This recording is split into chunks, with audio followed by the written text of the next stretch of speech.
We are going to look at Films on Demand, a library resource that indexes all kinds of different educational films. You can use it for a wide variety of different classes, but we're going to use Films on Demand for our next paper. So what I want you to do is first of all make sure that you are logged on to Blackboard or you are on a computer on Nova's campus. Either one will allow you full access to library resources. Then I want you to open any Nova page, doesn't matter which one, as long as you've got this navigation bar over here in green where I'm swirling the cursor. Go to Current Students and then use this icon that looks like an open book, Libraries. Go to Articles, we've done this several times now, and scroll down a bit and you see Databases A to Z. So we're going to go into that, and when you get that loaded, you can go to F for Films on Demand. And here it is, Films on Demand. And the description says it's a collection of educational videos. So we click Films on Demand, and we're going to open one more tab here. And you see these are clips of the films. These are films that would not be available on YouTube. For the most part, these are things that have to be subscribed to through Films on Demand or some other educational service. So we're going to type in something in the search bar, which is up at the top. See the word Films on Demand, and then the next thing is the search bar. And I'm just going to leave it on the default and type in heroism. Okay? And then of course you hit the magnifying glass to search. And I'm going to go to this Heroism of War Correspondence. I want to watch a film about war correspondence. In other words, it's about journalism and how journalists risk their lives to get information during wars.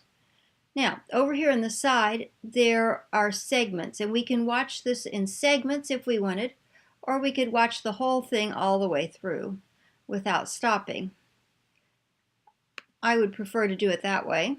But if you were going to show it in a class, for instance, if you were a teacher looking for videos for a class, you might want to split it into segments and show short segments and then discuss, or show a short segment every day for several weeks.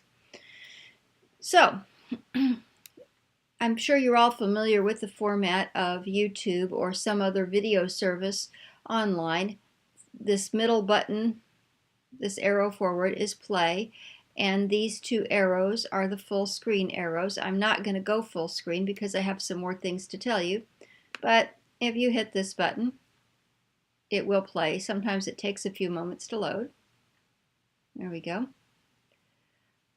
Looks like I started it a bit in, so we'll just back it up, and there we go. We can start at the beginning.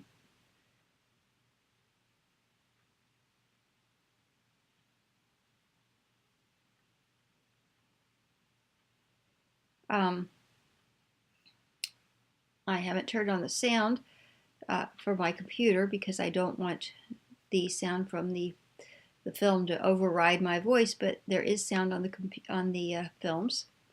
So I'm going to pause that because the other thing that is very important are these ghosted grayed words below. First one that's important is email. You can email yourself at any email address. On this service, it does not matter. The service is not checking.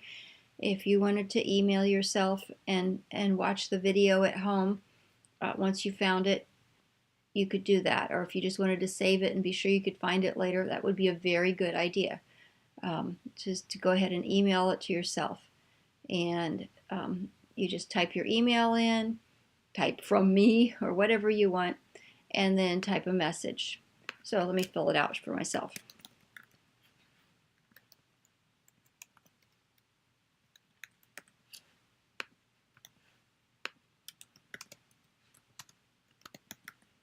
And then you hit email segment.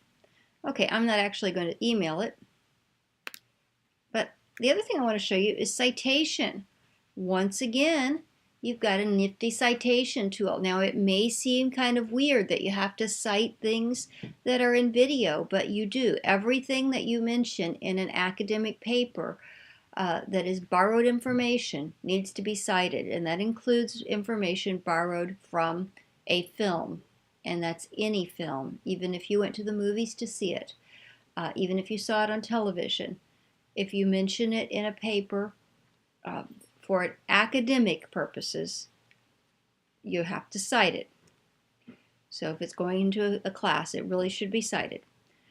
So you'll see you've got three choices: MLA, Chicago, and APA. And of course we're using MLA, so make sure that's clicked. It usually is the one that's defaulted to in this service.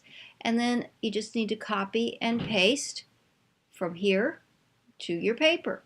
So I'm going to just go up here and hit copy, and then I could paste it into a Word document. You could also export to EasyBib if you have that service, but I don't expect you to buy that. That's okay if you don't have it. No problem. Some teachers will expect you to use the URL too. I don't find URLs particularly helpful, and they are no longer required by MLA, but your teacher still has the option to ask for them. So don't forget that. Please let me know if you have any questions at all.